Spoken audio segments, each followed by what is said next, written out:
Awesome. Thanks, Kerry. Kia ora, everybody. Welcome to the first session. I'm very excited to be here and sharing some bits and pieces with you, but I'd love for you to share some stuff with me as well. So feel free to have your cameras on. I know the session is being recorded, which is really cool that people who aren't able to make it today can watch it afterwards, but love to have a corridor with you as we go through, and feel free to kind of use the raising hand function. You can jump in, kind of interrupt me, whatever works best for you, so you can get the most out of this session. What I'm just going to do now is share my screen with you. So I'll just give me a second while I do that. And I do apologise, I've just had the lovely COVID, so my voice is just a little bit funky still. But here we go. Okay. Now let me just find you again. Cool, so you guys can all see my screen there? Yep.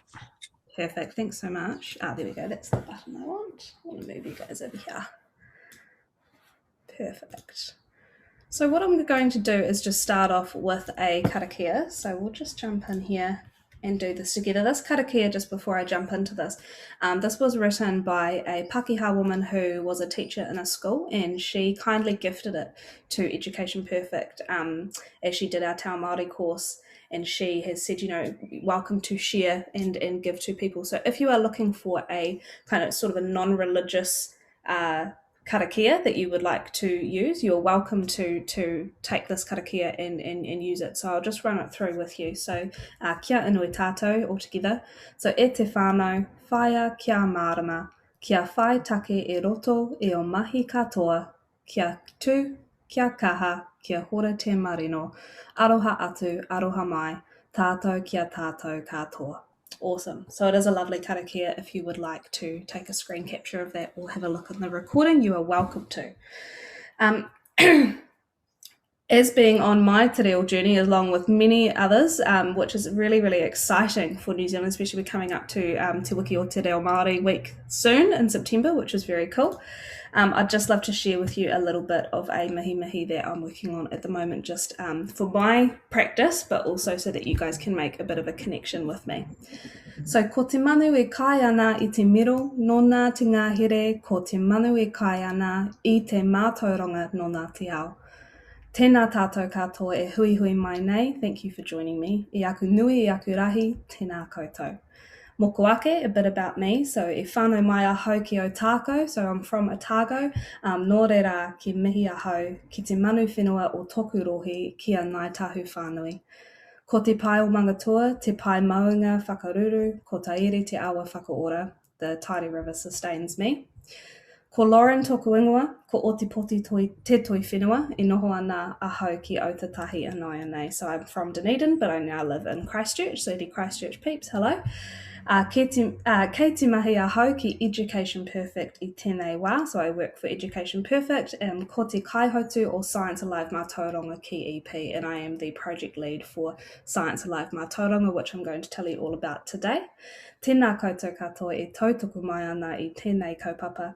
Nō reira, aku mihi anō ki a tātou e hui hui mai nei, tēnā koutou, tēnā tātou katoa. So thank you again for coming along and joining on this awesome kaupapa, and hopefully we can all gain some stuff out of this today.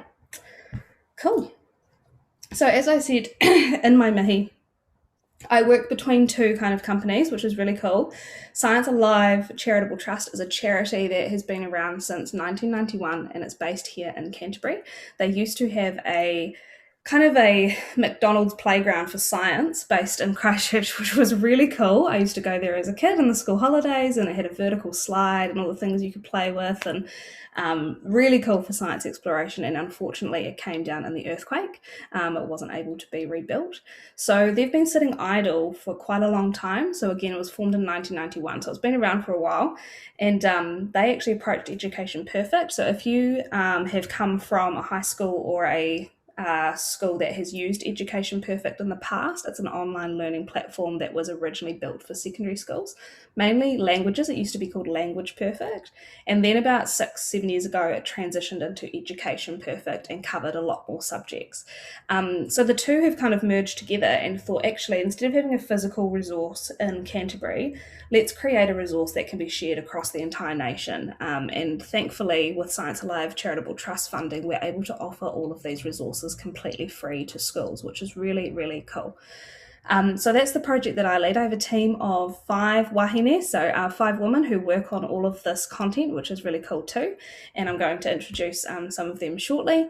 And what we do is we want to inspire kids into STEM roles. We have a huge gap here in New Zealand with students moving through into secondary school, choosing subjects that are going to form a really nice base of those STEM skills and adaptable skills that then translate into the workforce. So we hear a lot about women in STEM, we hear a lot about engineering, we hear a lot about that maths kind of mindset. And so what we're doing is creating all of these resources to help teachers feel confident to be able to deliver programs that benefit our kids, but also benefit teachers' practice. Okay.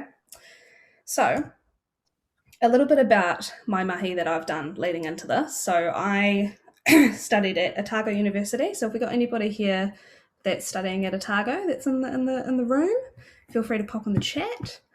We've got people from North Island, South Island. Just pop in the chat whereabouts you're coming from, what area of the motu you are here from. I was an Otago girl, now living in Canterbury, so I'm half Highlanders, half Crusaders, which my dad's not very happy about sometimes. I just switch depending on who's winning, really. And as I was finishing my degree, I then went in to do sociology as a bit of a major, and actually was going to be social sciences was going to be my lens that I focused on.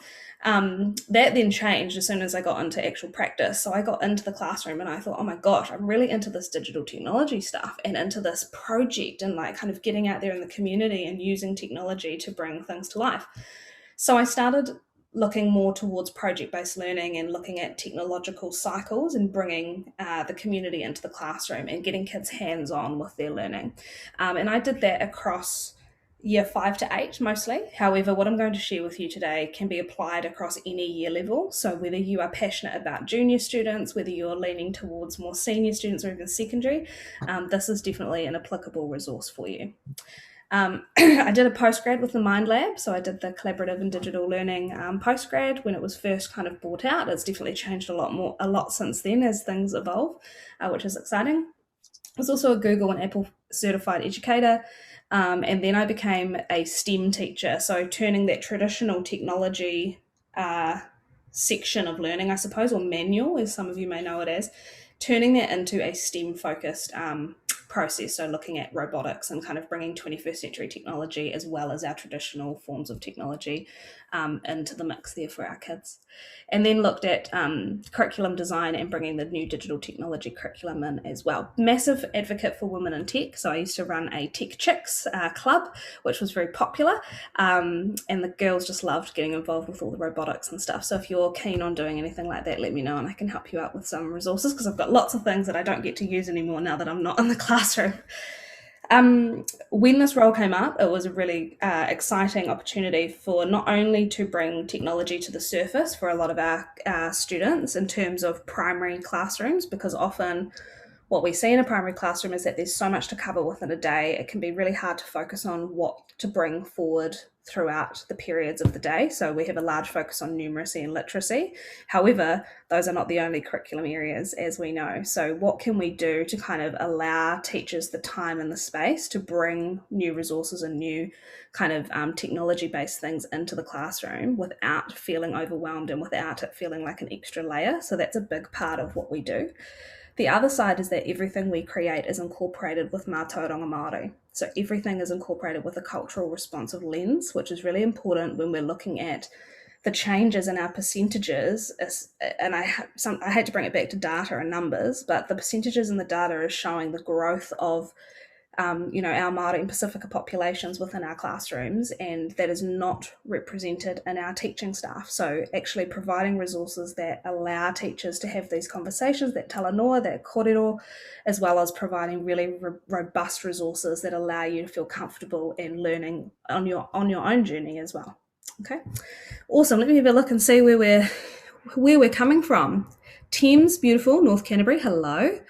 Auckland, raised in Timaru, Palmy, Whakatū, awesome, Otautahi based, cool. Oh, nice, a few Canterbury people in there, love it. Awesome. Okay, so this is just a wee preface to what I'm going to focus on today, just to give you an idea. This is actually a little bit old now, it needs an update based on what we've just been releasing. But this is kind of what we create. We create all these online lessons, all these online projects, lots of bits and pieces that are all completely free for students to use. So basically it's like an online platform. When you're in your classroom, you upload your class. It's a bit like Seesaw or Google Classroom if you've used things like that in the past. You assign things out like as tasks or assessments, and the kids can do it independently or in a group. You can kind of change it. You can make copies of things and edit it yourself. And then you get those results back and you get that content kind of assessment data back, and you get to make those direct acts of teaching based on the information that you're given.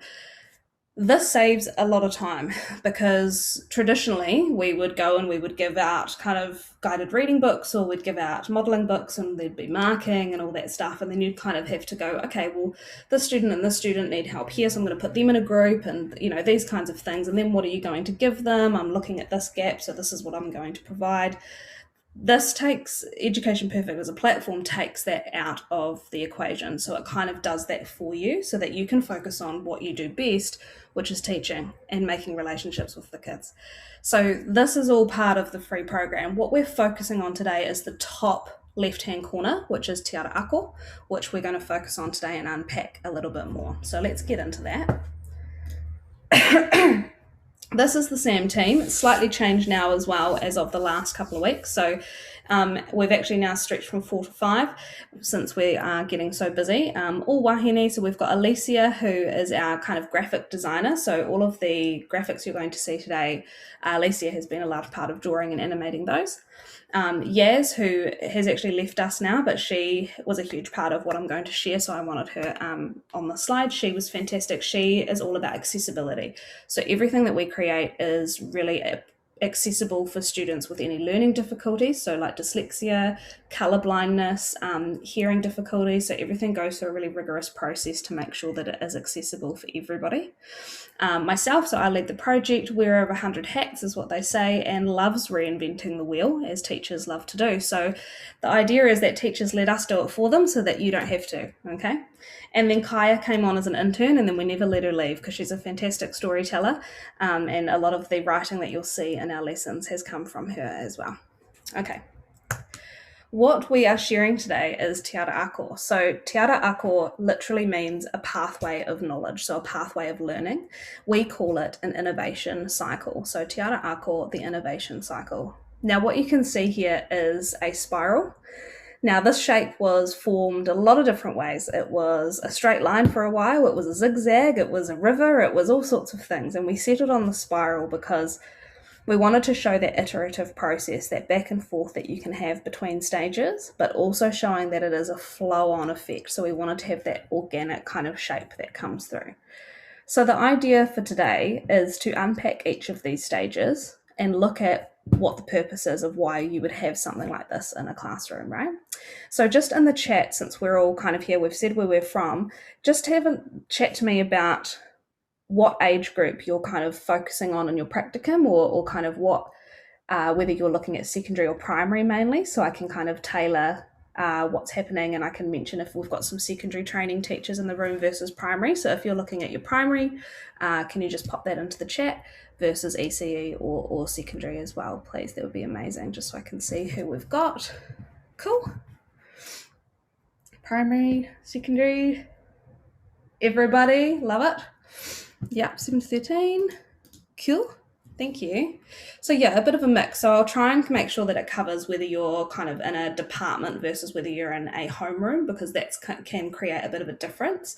So hopefully what I'll share with you today can be applied across all of these kind of layouts that you might come across in your practice, okay?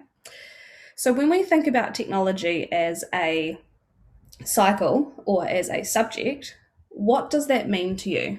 So when you look at what technology is in the classroom, does anybody want to be brave and unmute and tell us what does that technology subject mean for you? What does it look like in a classroom?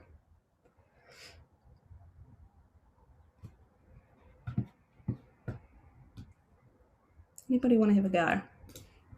Safe space, no wrong answers. Go, Patricia.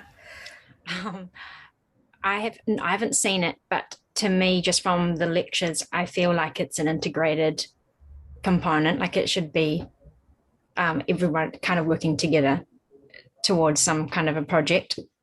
Mm-hmm. Absolutely, yeah. So lots of integrated learning, absolutely, kind of cross-curricular in a way. Mm-hmm. Anyone else want to add on to what Patricia's spoken about? Thanks, Patricia. Anything we want to add? No? Fabulous. So when we look at technology and depending on where you are in your practice and where you are and what school you are in, it can look incredibly different. There's lots of different ways that schools incorporate technology into the classroom, into their school, into a kahuiako even, into a cluster. So it can look very different, but the core of it is really following a cycle of design thinking or kind of focusing on an impact project that you're then going to put out into the world. So I think of it, and this Kerry might disagree with me on this one. Feel free to jump in, Kerry, if you have any ideas here. But for me, I'm looking at technology as a way to create impact. It's a way for kids to think outside of the box. So when we're looking at not just knowledge giving, we're actually skill building. And I think that's a big difference from when you do guided reading groups and maths activities in a lot of spaces versus getting in there, designing, empathizing with clients, coming up with ideas and prototypes, and then creating something that doesn't exist already. So actually building those transferable skills. Now, if you think about being interviewed for a job, those are the things that you're getting asked about, right? As those transferable skills. Can you collaborate? Can you communicate? Are you creative? Can you problem solve? Technology is the perfect subject area to develop those skills. And you can bring in that literacy, that numeracy, those other subject areas to help develop the foundation that then sets them up for success. So for me, technology was forefront of my practice, and then I brought in the other curriculum areas the other way. Now I'm probably going to get in trouble for saying a lot of this stuff because it's probably completely backwards to what I was supposed to do. However, it worked for me, and I hope it works for you, and this cycle will help you get there. Okay, Kerry, is there anything you wanted to add to that before I carry on? No, I totally agree. It makes all the subjects become authentic and meaningful. And to me, that lateral thinking, creativity, originality is, if you're doing that, you're doing great technology. So agree 100%. Awesome. Thanks, Kerry. I needed that wee tick of approval from you, because otherwise I might be going down a wrong pathway. But yes, absolutely, it does. You're right. It makes it authentic. And that's what we want, is that authentic learning for our kids, right? Because if you think about why did you enroll to become a teacher, you're thinking about you're wanting to improve the outcomes for these students. You're passionate about something, right? That's why you join into doing this degree and to become a teacher and get into the classroom. So with a cycle like this, you're able to bring in lots of different things through this process that breaks down the areas of thinking that a student will go through. So when we look at other technological process cycles that you may see around, there's lots of different ones. It's about finding what works for you in your practice. This is a really good one in terms of a hybrid. So you can actually use this to apply whether you want to do a design focused experiment, whether it's designing a new type of water bottle, for example. You can still follow this cycle. If you're wanting to do an impactful community project where you actually come up with an event, you can still follow this cycle.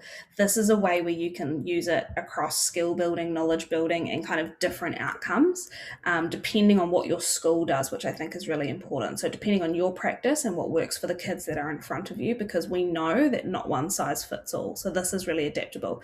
So what you're going to hear about each of the stages, it's very broad and it's very open, because I want you to reflect and think, actually, what does that look like for me as a teacher? Well, how does that fit with my teaching philosophy and what I want for the kids? Because I can't tell you to do it a certain way when you know the kids that are going to be in front of you and you've developed the relationships with them. Okay, so it is purely a guide to help you make the decisions that you need to make. Okay, all right, so let's crank into it. Please feel free to jump in with any questions or pop them in the chat as I go. All right. So, oh, that's not the slide I want. Please hold. Let me go to here. Okay, and then I'll jump back. All right, so project-based learning, technological thinking, process and technological innovation. There's so many buzzwords, right, that we hear. And we often hear a lot of discourse around inquiry learning, project-based learning, and technology as being interchangeable. And I tell you what, they kind of are. It's really about that lateral thinking and that skill development, right? So if we're looking at things, it again is depending on what your school is doing. What the cycle will do is break down how a student moves from one part of their thinking to another.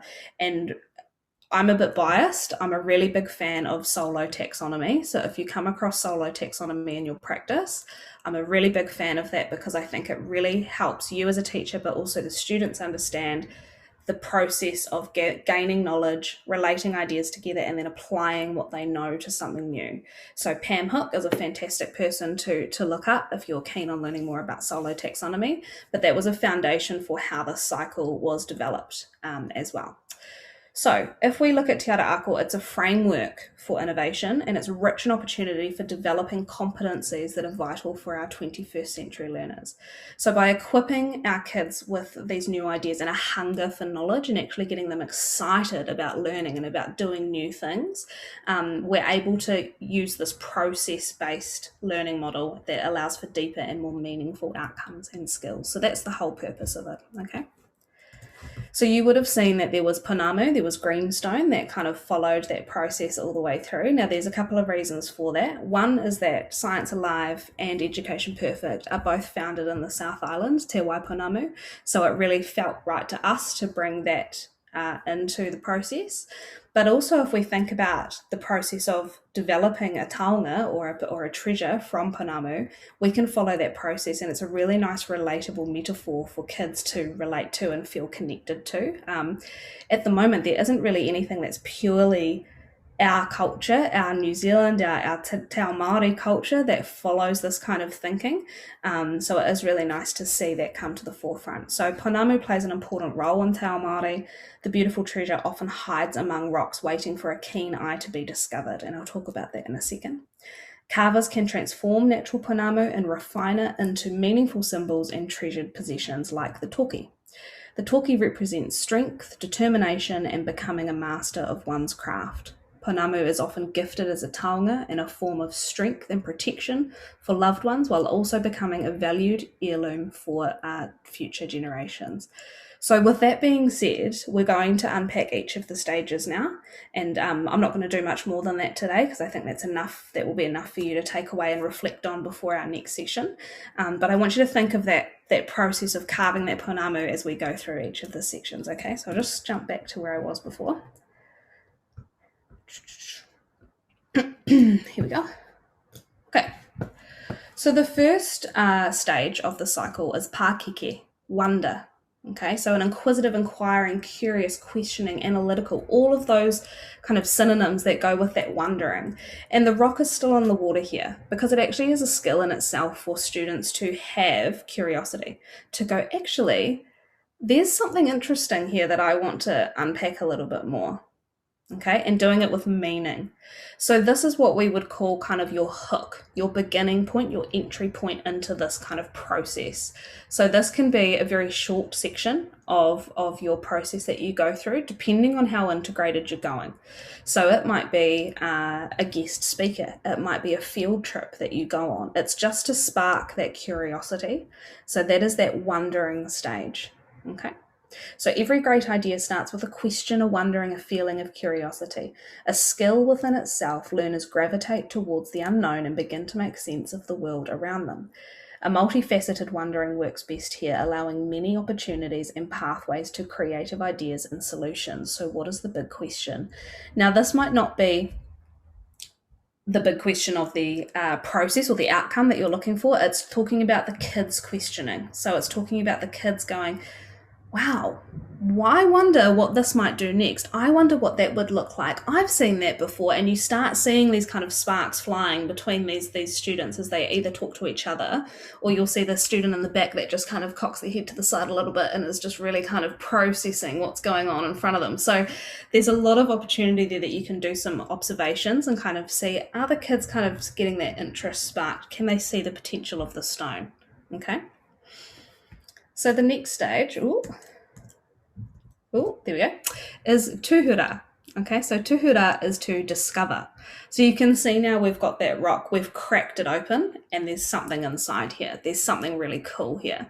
So it's that discovery moment for the students. So if we think again about how they'd be feeling when they discover that there's something really cool that they want to learn more about here. So discovery, a pathway lit by passion and driven by curiosity of what comes next. And this is where you start getting the real drive for the next pieces of information. This is a long section of the cycle.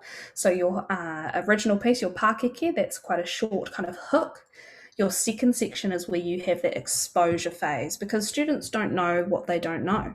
Right. And also, just to add to that, which I think is a very important point to add, is that you don't need to know everything as well. You don't need to know. So it's about having those opportunities and facilitating that discovery. So the kids going out and finding out more about what they're seeing. And this is where you'll start seeing certain students go off on a tangent and start gravitate towards a certain aspect of a topic. Then you'll see some other kind of kids gravitate towards a group and have similar conversations. And this is where your grouping starts to form, your student agency, and that kind of, I suppose, individualization starts to happen within an outcome that you're looking to create. Okay, now this is all going to make sense as I give you some case studies to work through next week as we go through and look at what kind of outcomes we can take this cycle through. Okay. So learners gather knowledge and dissect information as they bring to light some of the big ideas at hand. New learning occurs as they fill their kete with research skills, learning how to communicate with experts and each other to extract meaningful and purposeful information. So this is where it's a really cool opportunity to bring in your other curriculum areas. So for example, you might be doing sustainability. So this would be where you would look at guided reading groups doing alternative energy versus reduce, reuse, recycle, and you can see who's gravitating to which kind of part of that process or which kind of area of sustainability. Vice versa with maths, so you could be looking at measurement and you could be measuring, waste management within the school versus the community, things like that, and you'll start to see those sparks flying and kids get absolutely outraged at certain things that they come across versus kids who are like, man, I'm more interested in the solar panels, that kind of thing. So that's where you can kind of start tailoring the rest of the project for them. Are there any questions about that stage at this point? Feel free to jump in. Awesome, just pop your hand up or pop in the chat if you want me to stop at any stage. Cool. Now, once we get past tuhura, we're looking at connect, so hono. We are connecting the information now. In solo taxonomy terms, we're looking at relational. So we're in that middle point now. So the first two sections are all about gathering information, kind of fact building, getting different areas of knowledge and building up that kind of foundation. Now they're starting to connect ideas. And I always think about it in the fact that it's like, now that I know what I know, I can see what this can become. Now that I know this, I can see what we're going to do next. I can see clearly now. Okay. So learners begin to understand more deeply and connect information as they unearth reasons for why things might be the way that they seem. So light bulb moments flicker as concepts deepen and skills sharpen, with the big question being the driving force behind this newfound knowledge. The next phase creates space for creativity, critical thinking, and collaboration. So again, those transferable skills that we're looking at. And yes, I think everybody's getting sent a copy of this recording post the session, Bronwyn, so you won't miss out on the beginning there. Cool. So this is all about making those connections and kind of going, I can see that there's a problem. Let's use sustainability again as our example.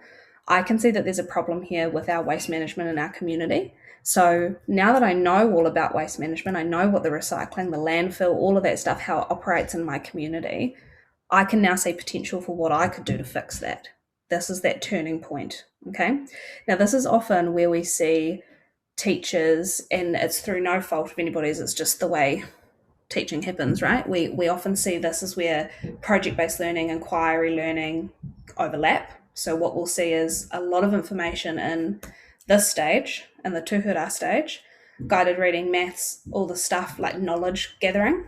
And then when we get to hono, what I say is that you actually need to be cut off from introducing lots more new information, because what you're going to end up with at the end is a lot of breadth, but not a lot of depth. So you need to give them the time to digest the information that they've been given and get into the building phase, the creating phase, the prototyping, the feedback, the refining, the getting the experts back in, because that's the part where the students need to learn about failing fast is actually a really good thing, because often we miss out on that kind of refining stage and the feedback stage because we just get so busy that we just need to get it completed rather than developing that depth. Okay, so it's just something to remember as you go into your practice, that it's okay to take the time to focus on, that didn't work, let's do it again, let's do it again, let's do it again, because in the real world, that's what happens. That's what we're with, especially in STEM roles.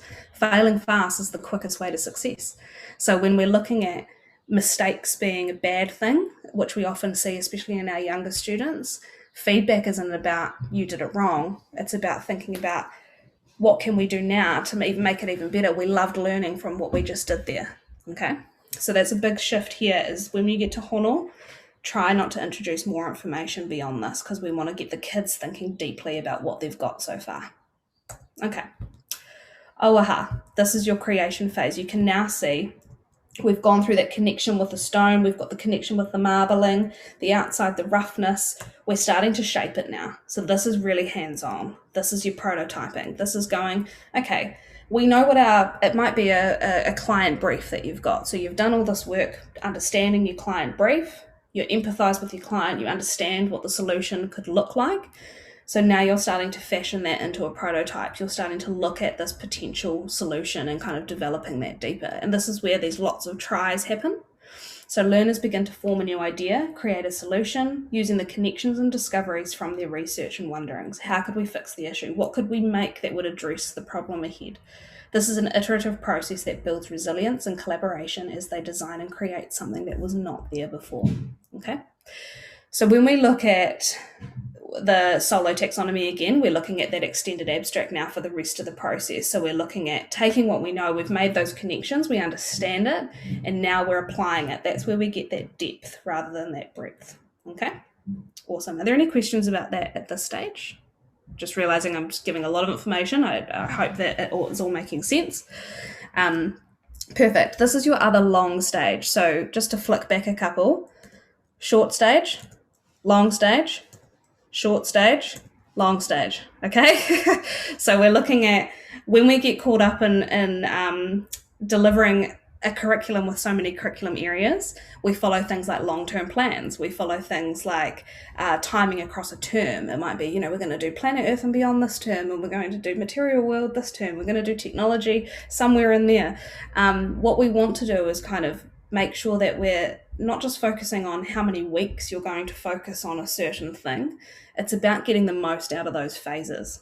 Okay, so planning around the phases rather than times within the term may be a very controversial thing for me to say.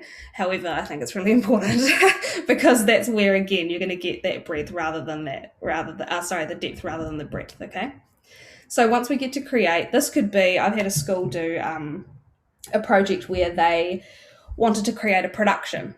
It was a production year at their school, and it was to celebrate the stories of their community, and they wanted to create things like the staging and kind of a car that took everything through history on a timeline and have different bits of the production that would come up at the different points. That was a year-long project that they followed the cycle for. So all of term 1 was that tūhura, that discovery phase, and then all of term 3 was that creation phase before we got to the end pieces. Okay, so then again, I've had another year 1 and 2 class that were doing a sounds and animal adaptations project. So they were looking at how can they recreate sounds using traditional Māori instruments and kind of recreate those sounds.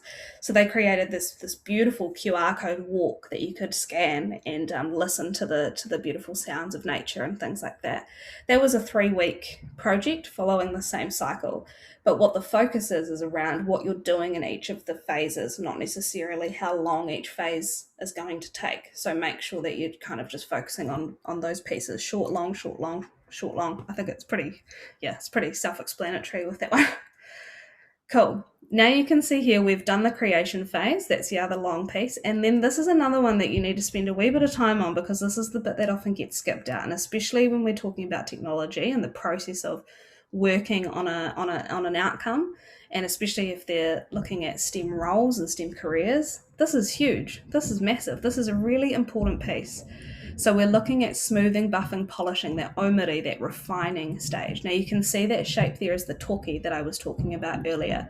So it's about the kids creating something that's a taonga that they've worked hard on, they've polished it, they've really created this from scratch, from that river, from that stone, and that then becomes a treasure that they pass on to others. Okay, so it's about not just sharing it within your class, but thinking ahead and thinking about what's the outcome here and how am I celebrating this outcome, because what they create is really special and they've worked hard to create it.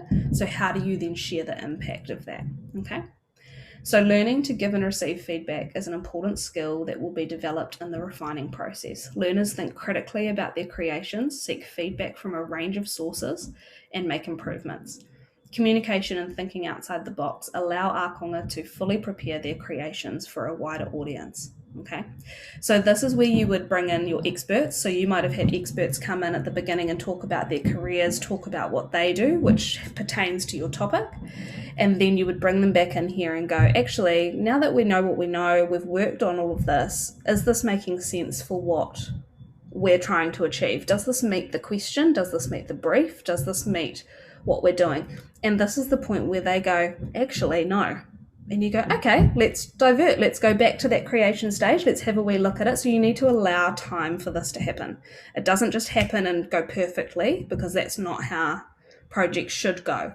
Nothing is going to go perfectly when you go through a process like this. And if it is, have we got enough depth, and is it a big enough kind of impact that you're going for? Okay, because there should be that back and forth. There should be that iteration. There should be that, oh, we tried, let's try something else. Okay, if you haven't looked up James Dyson, and his work with his prototyping and his work with the vacuum cleaner, amazing story, an amazing website full of great resources that help bring that technology focus into your classroom to life.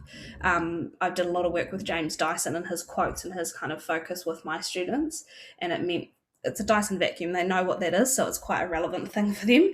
And he's used all of his failed prototypes to build coffee tables in his office.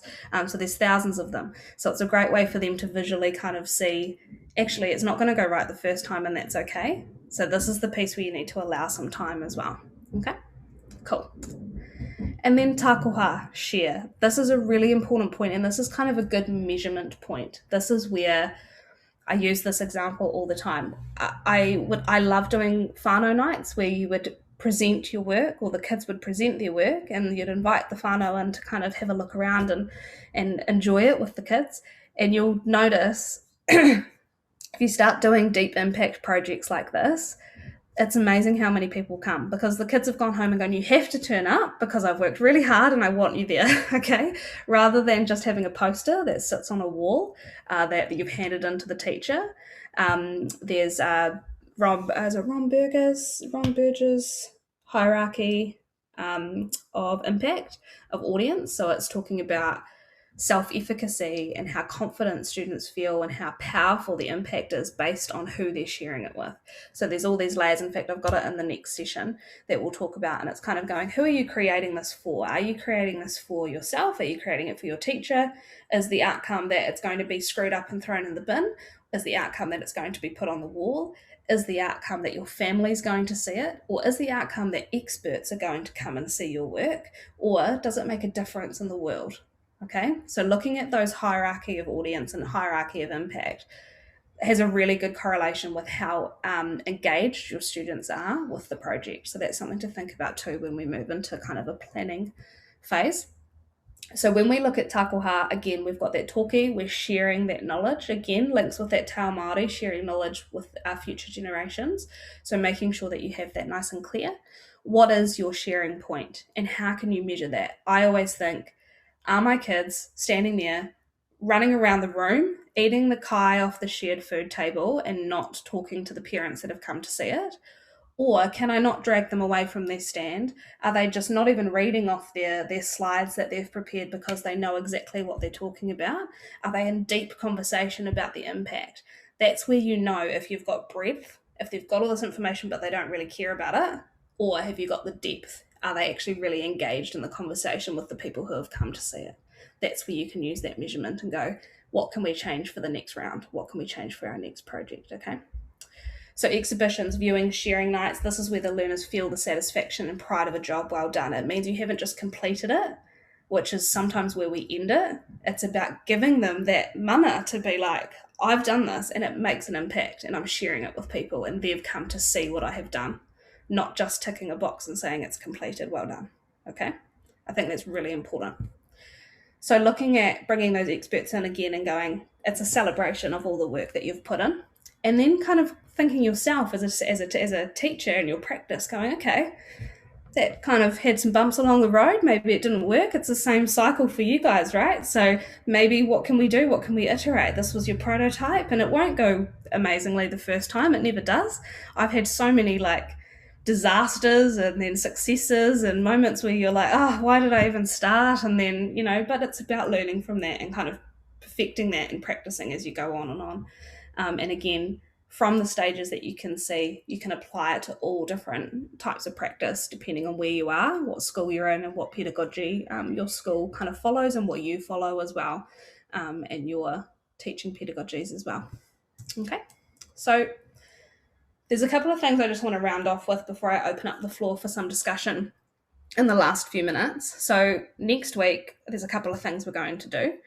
So next week, I want to talk to you about some case studies. What does make a good project? What's a good question that you could be asking? What's some ideas that you can take into your practicums, into your practice, just to inspire you and kind of get you thinking about when we look at technology, it can be something as small as redesigning a box to something as big as solving food insecurity in your community. So there's lots of different ways that we can develop projects, and I'm going to be focusing on some really high impact projects that we've created.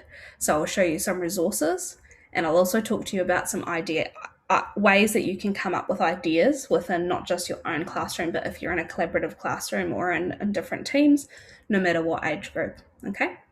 So we're going to do that next week. After that, we're going to go away and look at how would you plan using the cycle. So what process would you follow to plan each of the stages? And then as we go through, I'm really excited to learn more about you and what you guys kind of come up with in terms of ideas that you have for some projects. This is a great way to go. As a teacher, I would love to do this. Do it. You absolutely can. So we're going to talk a lot more about that next week. Okay? So I just wanted to finish off with this wee quote here, which is going to inspire you for next week. Nothing is more dangerous than an idea if it's the only one that you have. Okay? So just think about that as we go into our week next week, because I'm going to challenge you to think way outside of the box from every different angle and come up with lots and lots of ideas so that we can start nutting out some really cool projects together. So I'm just going to finish off there with a karakia, and then after the karakia, I'll open up the floor for any kind of kōrero talanoa that you wanted to bring to the table. I'd love to know what you think. Any ideas that you have had while sitting through me blabbering on about the stages, but I'll just finish off with a karakia to end today. And again, same thing, you're welcome to use this karakia if you would like to use that. So kia inui tātou, ka whakairia te tapu, kia wātia ai te ara, kia turiki whakataha ai, kia turiki whakataha ai, haumie, huie, tāhikie. Awesome. So I will leave it there. I will open up the floor for any feedback, any ideas. And Kerry, feel free to jump in as well if you have anything you wanted to add.